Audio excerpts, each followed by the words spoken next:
सांगली जिल्ह्यातील खानापूर तालुक्यातील विटा शहरातील सतत गजबजलेला रहदारीचा रस्ता म्हणून ओळखला जातो तो म्हणजे मायनी रोड। याच मायनी रोडवरील सोनम मसाले ड्रायफ्रूटच्या दुकानासमोर नव्याने सुरू झालेले व संपूर्ण सांगली जिल्ह्यामध्ये व्यवसायाच्या माध्यमातून प्रसिद्ध असलेले विटा शहरातील इस्माईल यासीन तांबोळी, इम्रान इस्माईल तांबोळी, अजम तांबोळी यांनी सर्व सुविधा उपलब्ध तसेच कुटुंबांना आनंदाने कोणताही कार्यक्रम साजरा करता यावा, लहानांपासून मोठ्यांपर्यंत आपला वाढदिवस साजरा करण्याची सर्व सुविधा उपलब्ध, तसेच क्वालिटी दर्जा बेकरी अँड केक, कोल्ड्रिंक्स, आईस्क्रीमचे अशी सर्व सुविधा उपलब्ध आहे।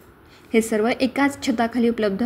ग्राहकांच्या सोयीसाठी Kohinoor bakery and cake, cold drinks, आईस्क्रीमचं भव्य दिव्य असं उद्घाटन सोहळा विटानगरीचे युवा नेते माजी नगराध्यक्ष श्री वैभवदादा पाटील यांच्या शुभ हस्ते फीत कापून मोठ्या उत्साहात पार पडला।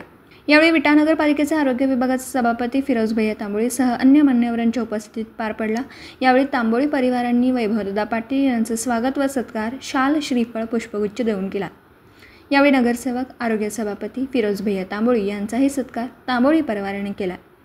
यावेळी स्वतःच्या व्यवसायाने प्रगती होत राहते, एकदा मनावर घेतलं की सर्व गोष्टी होत राहतात असं म्हणत वैभवदादा पाटील यांनी तांबोळी परिवारांना या उद्घाटन सोहळा समारंभ प्रसंगी भावी वाटचालीसाठी शुभेच्छा दिल्यात। यावेळी अल्लाउद्दीन यासीन तांबोळी यांनी वरील सर्व मान्यवरांचे कार्यक्रमास उपस्थित राहिल्याबद्दल आभार मानले।